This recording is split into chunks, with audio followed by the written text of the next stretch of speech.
Assalamualaikum warahmatullahi wabarakatuh. Jumpa lagi bersama saya Adi di channel Ngulik Sejarah. Dan pada video kali ini saya akan kembali lagi membacakan suatu kisah misteri. Kali ini ceritanya masih tetap yaitu terjebak di Pasar Goib Bonusala.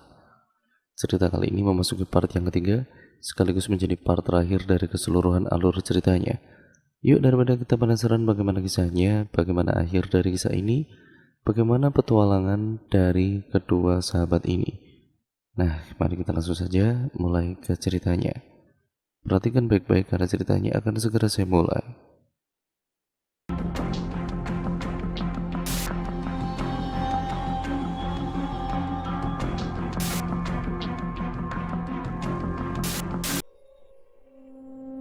Tiba-tiba saja terdengar bisikan yang begitu lirih. Bisikan suara kakek tua yang terdengar sangat lirih. Jangan mendekat ke arahnya, bisik suara kakek tua yang tidak aku lihat wujudnya itu. Aku pun mencoba untuk mencari sumber suara tersebut, namun aku tidak menemukan apapun. Aku benar-benar dibuat bingung dengan bisikan yang tidak bersumber itu. Setelah terdiam selama beberapa waktu, akhirnya kakiku pun berhasil digerakkan kembali. Namun bisikan itu masih tetap ada. Sontak hal tersebut pun membuat aku benar-benar bingung apa maksud dari bisikan itu. Apa alasan aku tidak boleh mendekat ke arah pedagang makanan di pasar itu? Apa ada sesuatu di balik semua ini? Aku pun memilih untuk tidak mengindahkan bisikan itu, sebab aku benar-benar semakin lapar terlebih lagi setelah mencium bau lezat dari makanan yang didagangkan tersebut. Namun semakin ku mendekat ke arah pedagang itu, tiba-tiba saja muncul keraguan dari dalam diriku.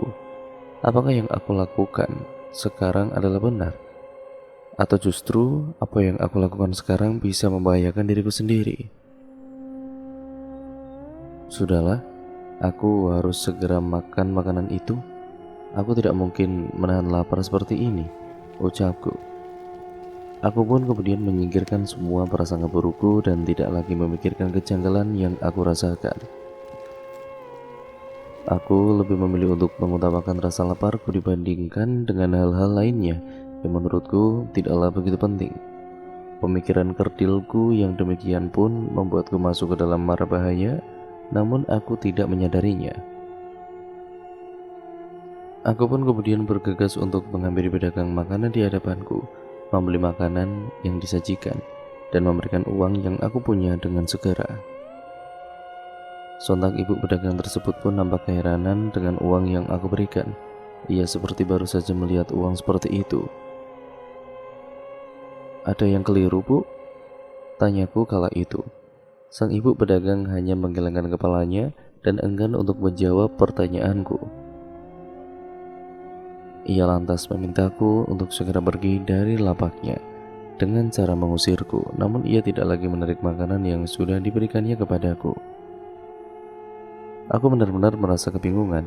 Aku tidak melakukan kesalahan apapun, tapi mengapa sikap ibu pedagang tersebut justru memperlihatkan sikap yang tidak semestinya? Aku pun kemudian memilih untuk pergi dan duduk di salah satu batu besar yang berada di pasar tersebut. Aku menyantap makanan itu dan tiba-tiba saja hal aneh pun terjadi. Duar! Suara lampu obor yang tiba-tiba saja pecah dan membuat semua pencahayaan di pasar tersebut padam seketika. Hanya gelap yang aku rasakan ketika itu. Muncul banyak pertanyaan di dalam diriku. Mengapa semua lampu obor di pasar ini tiba-tiba padam? Mengapa padamnya obor di sini bersamaan saat aku menyantap makanan yang baru saja aku beli? Apa ada hubungannya antar keduanya? Samar-samar, aku melihat semua pedagang dan pembeli yang ada di pasar tersebut mematung seketika. Bukankah seharusnya mereka semua panik ketika cahaya obor itu tiba-tiba padam? Tapi mengapa justru diam dan mematung? Pasti ada sesuatu hal yang tidak beres, pikirku ketika itu. Aku pun kemudian gemetaran karena hal tersebut. Tanpa sadar, aku pun menjatuhkan makanan yang masih aku genggam. Rasa takut tiba-tiba saja datang menghampiriku dan membuatku tidak mampu untuk berucap satu kata pun. Apa yang sebenarnya terjadi? Aku ya terus bertanya-tanya tentunya, karena semuanya terasa tidak masuk akal bagiku. Aku pun kemudian menatap satu persatu pedagang dan pembeli yang ada di pasar tersebut. Semakin lama, aku pandang mereka. Wajah mereka pun kini berubah menyeramkan, sama seperti penampakan wajah yang ada di dalam foto yang aku ambil di dalam perjalanan sebelumnya. Sontak aku pun benar-benar takut karenanya. Rasanya ingin sekali aku keluar dari pasar ini, namun semua orang yang kini sudah berubah menjadi sosok yang sangat menyeramkan seolah-olah mengepungku. Aku pun sendiri bingung harus berbuat apa. "Opang, tolong aku," ucapku lirih. Namun tidak ada siapa-siapa pun yang aku kenal di sini. Aku benar-benar seorang diri. Apa ini akan menjadi akhir dari kehidupanku? Apa aku masih bisa keluar dari tempat yang menyeramkan ini? "Opang, aku benar-benar takut," ucapku terus-menerus. Sosok-sosok menyeramkan itu lantas mendekat ke arahku. Mereka semua seperti akan mengamuk kepadaku. Namun tiba-tiba, ada satu sosok yang berada tepat di hadapanku, dan ia pun membisikkan sebuah kalimat yang benar-benar mampu membuatku merinding saat itu juga. Bahkan sosok tersebut pun menggenggam tanganku begitu erat. Aku benar-benar terpaku karena sosok tersebut. "Pergi dari sini, ini bukan tempat kamu," bisik suara sosok menyeramkan di hadapanku ini. Lantas aku pun langsung berteriak karena ketakutan.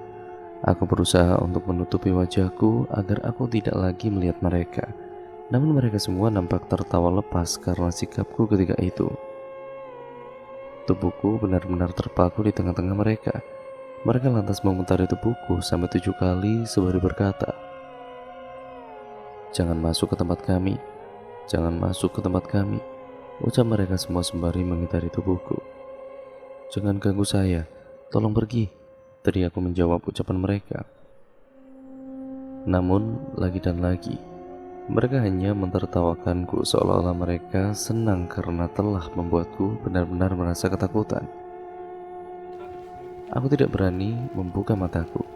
Aku benar-benar menutup mataku dengan sangat eratnya agar tidak ada celah sedikit pun untuk aku melihat mereka. Aku sangat merinding karena mereka berjumlah sangatlah banyak dengan wajah yang benar-benar sangat menyeramkan. Wajah mereka berlumuran darah dengan luka yang begitu menyeramkan. Mereka enggan untuk melepaskanku saat itu juga. Aku sangat ketakutan. Tanpa sadar aku pun sampai buang air kecil di celanaku. Aku ya sangat gemetaran. Keringat dingin pun keluar tanpa henti, bibirku mulai memucat. Di sepanjang aku hidup, aku belum pernah merasakan rasa takut yang benar-benar tidak dapat dideskripsikan hanya dengan kata-kata semata. "Tolong pergi," teriakku sembari merintih ketakutan. "Dan apa yang kalian mau dariku? Aku tidak punya apapun," ucapku ketakutan. "Pergi sana," teriakku dengan teriakan yang panjang. Mereka sama sekali tidak mengindahkan ucapanku. Mereka justru mengeluarkan kalimat yang membuat bulu kutuku enggan untuk terduduk lagi. Di saat inilah aku baru mengingat adanya Tuhan. Aku benar-benar memohon ampunan sembari memohon pertolongan kepadanya, sebab aku sudah tidak tahu lagi harus berbuat apa kala itu. "Ya Allah, tolong selamatkanlah hamba," ucapku memohon. Aku sadar dosaku sudah terlalu banyak, bahkan aku enggan untuk menunaikan panggilan-Mu ya Allah. Tapi aku berjanji jika Engkau memberikanku kesempatan hidup, aku akan bertobat. Tolong ampuni dan juga selamatkan hamba dari makhluk-makhluk-Mu yang benar-benar menyeramkan ini, ucapku terus memohon.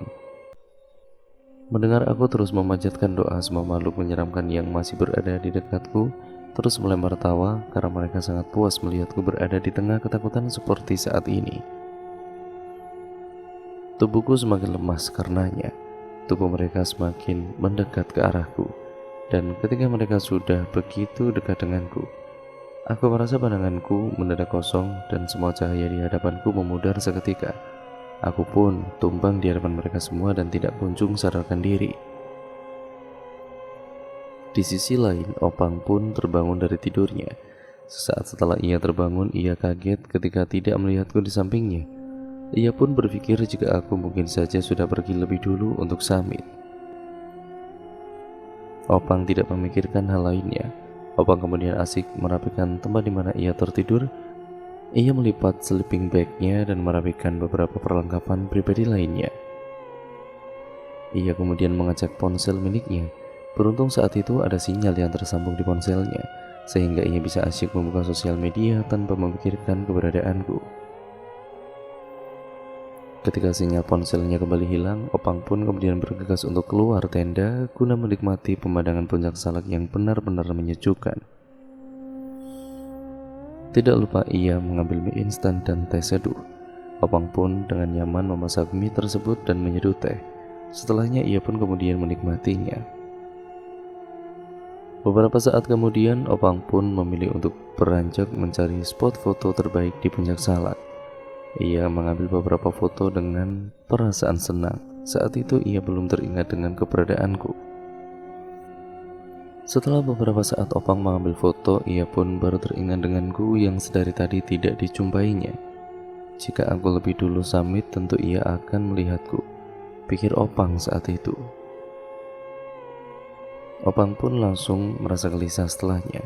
Ia pun kemudian memilih untuk mencariku alih-alih melanjutkan mengambil foto. "Nang, kamu di mana?"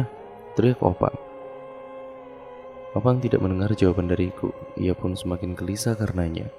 Ia kemudian berusaha lebih gencar lagi untuk mencari keberadaanku.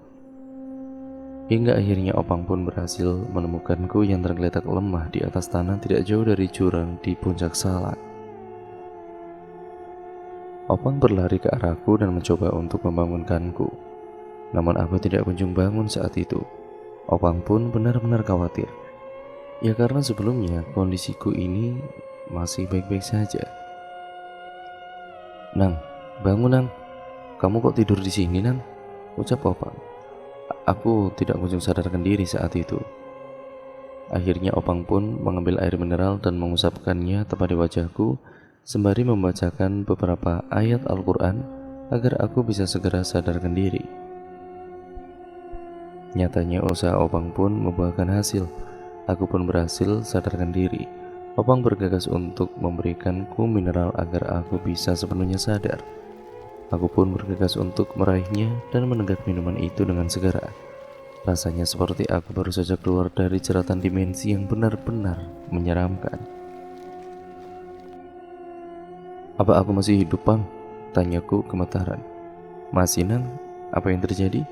tanya Opang. "Aku benar-benar masih hidup kan? Mereka semua sudah pergi kan?" ucapku semakin gemetaran. Mereka? Mereka siapa?" tanya Opang. "Mereka yang akan mencelakakanku, Pang." "Tidak ada siapapun di sini, Nang. Hanya kita berdua kok," ucap Opang. Aku pun kemudian berusaha untuk menepuk-nepuk pipiku untuk menyadarkanku dari kenangan terburuk dalam hidupku itu. Opang pun berusaha untuk menghentikanku karena sikapku tersebut bisa saja melukai tubuhku sendiri. "Sudah Nang, jangan terus sakiti dirimu sendiri. Kamu masih hidup. Kamu benar-benar masih selamat kok," ucap Opang berusaha untuk meyakinkanku. Namun aku tidak percaya begitu saja dengan ucapan Opang. Aku harus benar-benar memastikan bahwa aku benar-benar selamat dan sudah tidak lagi berada di pasar gaib yang dipenuhi dengan makhluk menyeramkan itu. Aku pun kemudian bergegas untuk bangun dan berlari mengelilingi puncak Salak untuk memastikannya. Aku tidak melihat apapun dan siapapun selain Opang di sana. Opang pun berusaha untuk menghentikanku karena nyatanya sikap yang aku tunjukkan benar-benar tidak masuk akal bagi Opang. "Kamu kenapa sih Nang? Apa yang terjadi?" ucap Opang. "Aku harus memastikan semuanya, Pang." "Ya, memastikan apa? Apa yang perlu dipastikan?" ucap Opang. "Semuanya, Pang," ucapku. Opang pun kemudian bergegas menarik tanganku dan membawaku menuju tenda. Opang kemudian mulai menginterogasiku untuk menanyakan apa yang sebenarnya terjadi padaku dan mengapa aku bisa sampai tertidur di luar. Saat berada di depan tenda, Aku kemudian mencari sisa makanan yang sebelumnya masih aku genggam di tangan kiriku. Sementara makanan yang aku genggam di tangan kananku sudah aku buang setelah kejadian padamnya obor di pasar gaib itu. Di mana makananku? Ucapku seketika. Makanan apa? Makanan yang aku beli di pasar itu, ucapku. Aku pun kemudian membuka tangan kiriku dan nyatanya aku sedang menggenggam batu alih-alih menggenggam makanan. Aku pun langsung melempar batu tersebut jauh-jauh dari diriku. Aku benar-benar kaget karena makanan yang sebelumnya aku genggam kini berubah menjadi batu. Loh, kenapa kamu lempar batu itu? Apa sih yang sebenarnya terjadi, Nang? Ucap Opang penasaran. Aku pun terdiam setelahnya. Opang kemudian mencoba untuk menenangkanku lebih dulu sebelum bertanya banyak hal padaku. Aku pun kemudian memilih untuk menghela nafas panjang agar aku bisa lebih tenang dibandingkan dengan sebelumnya. Dan setelah itu, aku kemudian mencoba untuk menceritakan semua hal yang aku alami pelan-pelan kepada Opang, karena ia pun perlu tahu apa yang terjadi padaku. Subuh tadi, aku berusaha untuk membangunkanmu, Pang. Ya karena aku merasa ada yang janggal di luar tenda kita. Apa yang janggal? Aku tidak mendengar sesuatu yang janggal kok, ucap Opang. Nah itu dia masalahnya, Pang. Aku mendengar di depan tenda kita itu ramai sekali orang, sangat mirip dengan suasana di dalam pasar tradisional. Ya, aku pun mencoba kan untuk membuka pintu tenda kita, dan nyatanya kecurigaanku benar. Di depan tenda kita ada sebuah pasar. Mungkin itu memang pasar gaib yang ada di Gunung Salak ini, ucapku. Bukankah pasar setan hanya ada di Gunung Lawu atau Merapi saja? Tanya Opang. Ya aku sendiri tidak tahu pasti, Pang, tapi kan aku benar-benar melihatnya. Tapi kamu nggak masuk ke dalam pasar itu kan? Ya karena penasaran, aku memilih untuk masuk dan melihat-lihat pasar gaib itu. Ada banyak sekali orang berjualan di sana, ada banyak sekali makanan, dan ada banyak barang-barang lainnya juga yang diperjualbelikan di pasar itu, ucapku. Jangan bilang kalau kamu beli barang di sana, ucap Opang sedikit khawatir. Ya karena lapar, aku beli salah satu makanan yang dijual di sana, Pang. Apa aku salah? Ucapku. Opang pun hanya bisa mengekspresikan wajah kecewanya kepadaku. Menurut Opang, jika di sebuah gunung kita menjumpai hal-hal yang tidak masuk akal, tidak seharusnya kita masuk dan bahkan merasakan apa yang ada di dalamnya, sebab akibatnya akan sangatlah fatal. Mendengar jawaban yang dilontarkan Opang, aku pun merasa sangat takut. Aku khawatir aku tidak benar-benar selamat dari jeratan pasar gaib tersebut. Ada hal yang mengganggu kamu saat di sana tidak? Tanya Opang. Ada, Pang. Apa? Ucap Opang. Saat aku memakan makanan yang aku beli di sana, tiba-tiba saja lampu obor di pasar gaib itu padam, dan seketika saja semua orang berubah menjadi sosok yang sangat menyeramkan. Mereka semua mendekat ke arahku dan kemudian mengitariku, bahkan sampai 7 kali, sembari membisikkan kalimat berbahasa Sunda yang aku sendiri pun tidak tahu makna dibaliknya apa.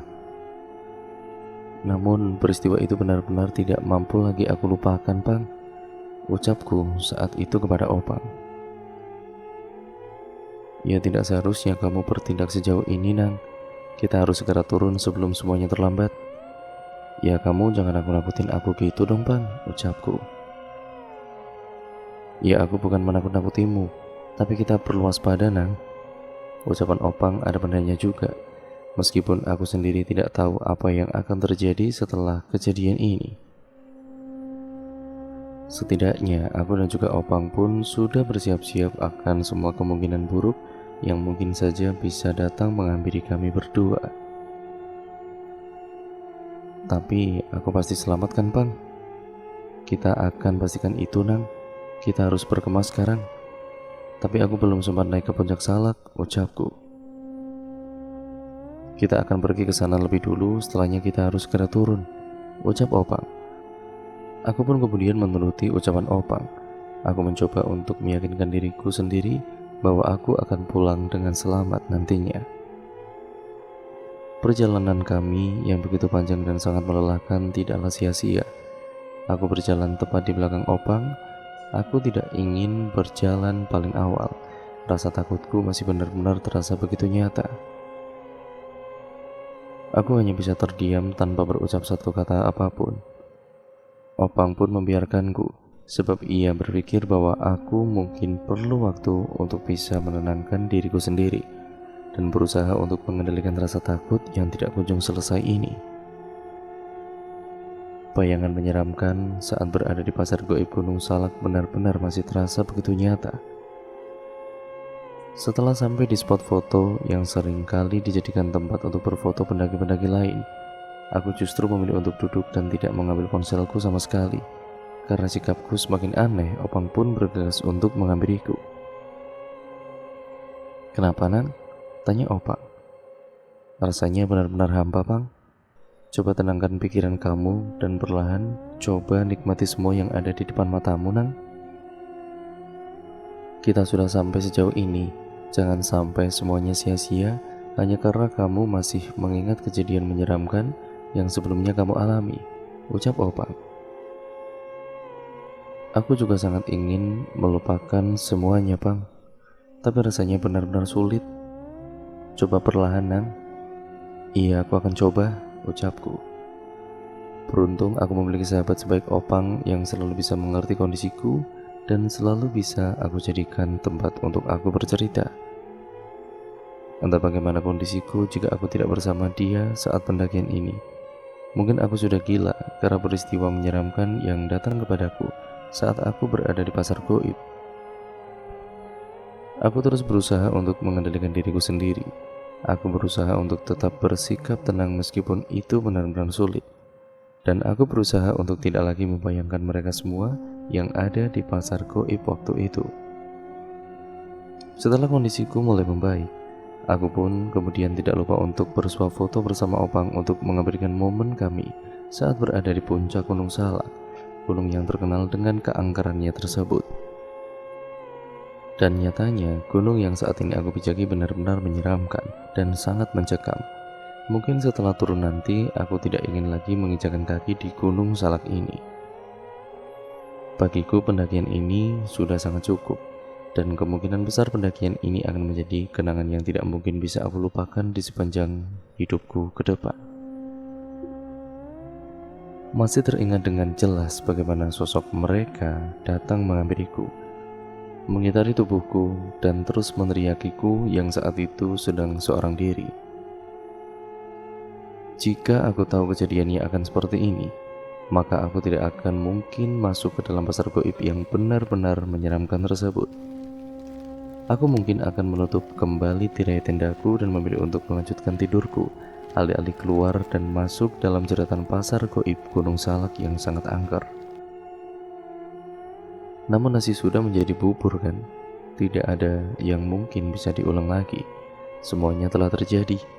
Akan aku jadikan pembelajaran hidup ke depan agar aku bisa menjadi pribadi yang jauh lebih bijak dibandingkan dengan sebelumnya.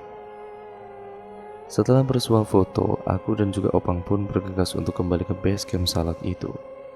Tentu perjalanan kami untuk sampai ke base camp Salak masih sangatlah panjang. Namun, aku dan juga Opang benar-benar harus segera kembali.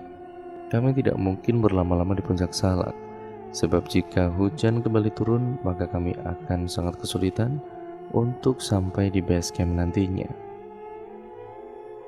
Aku dan juga Opang pun memutuskan untuk kembali ke base camp saat itu juga. Kami menempuh perjalanan dari pos 1 menuju pos-pos lainnya.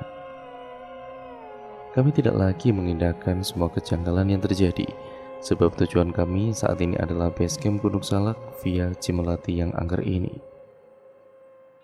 Di sepanjang perjalanan, aku memilih untuk diam alih-alih berbincang ataupun melempar candaan, karena aku benar-benar sudah merasa kelelahan akan semua hal.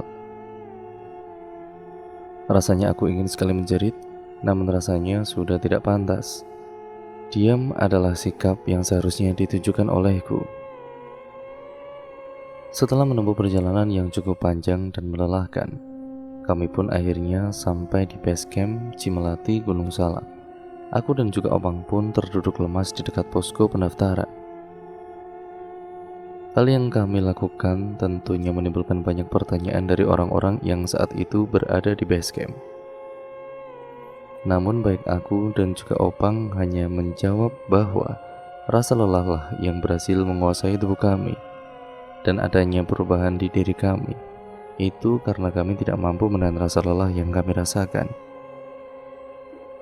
Aku dan juga Opang berusaha sebisa mungkin untuk menutupi semua peristiwa yang sudah kami lalui selama ini. Setibanya di base camp, kami memilih untuk beristirahat sejenak. Saat aku dan juga Opang sedang beristirahat, tiba-tiba aku menunjukkan sikap yang tidak biasa. Aku mengamuk meronta-ronta sembari berteriak kalimat bahasa Sunda yang aku sendiri pun tidak tahu makna dibaliknya. Sontak hal tersebut membuat kaget Opang dan orang-orang yang berada di sekitarku. Aku langsung dibawa oleh mereka ke salah satu rumah penduduk yang lokasinya tidak begitu jauh dari base camp. Di sana, Opang mencoba untuk menyembuhkanku. Saat itu aku benar-benar tidak tahu apa yang menimpa diriku, namun tubuhku benar-benar berat. "Apa dia biasa kerasukan, Bang?" tanya salah satu penduduk kepada Opang. "Teman saya ini tidak pernah kesurupan, Pak. Justru ini kali pertama dia seperti ini," ucap Opang. "Kemungkinan teman kamu diganggu penghuni Gunung Salak," ucap penduduk itu. "Lalu, apa yang harus saya lakukan, Pak, untuk menyadarkan teman saya?" tanya Opang. "Kami akan mencoba panggilkan ustadz di dekat sini," ucap salah seorang penduduk. Opang pun kemudian berusaha menahan tubuhku agar aku tidak mengamuk, sementara beberapa warga lain pergi untuk memanggil seorang ustadz yang tinggal tidak jauh dari tempat kami singgah saat ini. Tidak berselang lama, ustadz tersebut pun akhirnya tiba. Ia lantas langsung berusaha mengeluarkan makhluk yang bersemayam di dalam tubuhku yang membuatku terus mengamuk tanpa henti. Di sisi lain, Opang terus mendoakan keselamatanku. Ia benar-benar merasa begitu terpukul melihatku dalam kondisi yang lemah tidak berdaya seperti saat ini. Perlahan-lahan aku pun mulai sadarkan diri. Opang pun langsung memberikan air mineral kepadaku agar kondisiku semakin pulih. Tubuhku benar-benar sakit saat itu, dan badanku terasa begitu lemas, namun aku tidak sadar dengan apa yang telah terjadi. "Apa yang terjadi, Pang?" ucapku lirih. "Kamu tadi kerasukan, Nang?" "Loh, kerasukan apa? Makhluk yang ada di Gunung Salak terlihat marah kepadamu," ucap ustadz yang telah menolongku. "Memangnya apa yang telah aku lakukan? Coba kamu ingat-ingat kembali, mungkin ada satu kesalahan yang membuat mereka marah terhadapmu," ucap ustadz tersebut. Aku pun terdiam. Aku tidak ingin menjawab ucapan ustadz tersebut. Aku tidak ingin semua orang tahu bahwa saat berada di atas sana, aku masuk ke pasar goib yang ada di Gunung Salak itu. Aku pun memilih untuk mengajak Opang pulang ke rumah, alih-alih beristirahat lebih dulu di rumah penduduk dekat base camp Gunung Salak. Aku dan juga Opang pun kemudian pulang ke rumah masing-masing. Kami menggunakan sepeda motor dan Opang yang menyetir di depan karena tubuhku benar-benar sangat lelah. Bahkan pandanganku masih sering kosong. "Jangan bengong, Nang. Khawatir makhluk itu masuk lagi ke dalam tubuhmu," ucap Opang. "Iya, Pang, maaf." Setelah 1 jam perjalanan, kami pun akhirnya sampai di rumah. Aku pun bergegas untuk masuk ke dalam rumah. Kedua orang tuaku tampak begitu kaget saat melihatku benar-benar lemah dengan wajah yang begitu pucat. "Kenapa, Nak?" tanya ibu. "Nggak apa-apa, Bu. Aku masuk kamar dulu." Aku pun bergegas untuk masuk ke dalam kamar. Aku memilih untuk tidur, siapa tahu tubuhku akan cepat pulih dan membaik seperti sebelumnya. Namun, nyatanya bukannya pulih, justru aku mengalami hal buruk terus-menerus. Hampir di tiap malam setelah saya melakukan pendakian, aku terus mengalami kerasukan. Kedua orang tuaku pun benar-benar bingung dengan apa yang terjadi padaku. Keduanya pun kemudian memanggil Opang karena mereka pikir Opanglah yang lebih tahu tentang kondisiku, karena aku melakukan pendakian bersama Opang. Opang pun kemudian memberi saran agar aku diruqyah saja supaya kondisiku bisa membaik. Kedua orang tuaku pun setuju. Lantas aku pun kemudian dibawa ke salah satu pemuka agama yang mampu untuk melakukan ruqyah. Setelah dilakukan ruqyah, sang pemuka agama tersebut pun menyampaikan bahwa makhluk yang ada di Gunung Salak, tepatnya di pasar gaib, murka terhadapku. Karena aku sudah lancang masuk ke dalam pasar gaib, tempat yang tidak seharusnya dimasuki oleh manusia, sementara aku justru masuk ke dalamnya dan membeli makanan di sana, dan ya seperti itulah. Sehingga tidak heran jika makhluk-makhluk yang ada di sana pun murka terhadapku, dan mereka terus mengikutiku hingga turun dari salak bahkan sampai di rumahku. Setelah dilakukan ruqyah, kondisiku jauh lebih membaik dibandingkan dengan sebelumnya. Aku pun ya sudah tidak lagi mengalami kerasukan. Peristiwa tersebut benar-benar memberikan pembelajaran berharga bagiku, bahwa tidak sepatutnya aku masuk ke dalam tempat yang tidak semestinya. Terlebih lagi, tempat gaib saat melakukan pendakian, aku benar-benar belajar dari semua peristiwa yang aku alami ketika pendakian di Gunung Salak itu bersama Opang. Dan cerita pun akhirnya selesai sampai di sini ya teman-teman. Terima kasih untuk kalian semua yang sudah menyimak video kali ini dan cerita kali ini. Semoga kalian terhibur akan cerita kali ini, dan bagaimana menurut kalian cerita kali ini, kalian bisa komen di kolom komentar ya teman-teman. Jangan lupa like, komen, dan share yang banyak sebanyak-banyaknya, karena itu membantu channel ini berkembang menjadi channel yang jauh lebih baik. Dan jangan lupa pula untuk kalian subscribe channel ini dan nyalakan tombol lonceng notifikasinya, agar kalian tidak ketinggalan video terbaru selanjutnya dari channel ini. Sekian dan terima kasih ya teman-teman atas dukungan kalian selama ini. Oh ya, banyak pembelajaran nih yang dapat kita ambil dari cerita kali ini. Ya intinya jangan seperti mereka berdua yang kadang sombral ketika di tempat yang seperti itu. Intinya taati peraturan saat mendaki gunung, dan intinya ya jangan lancang ketika mengalami sesuatu hal aneh yang kita alami di gunung itu.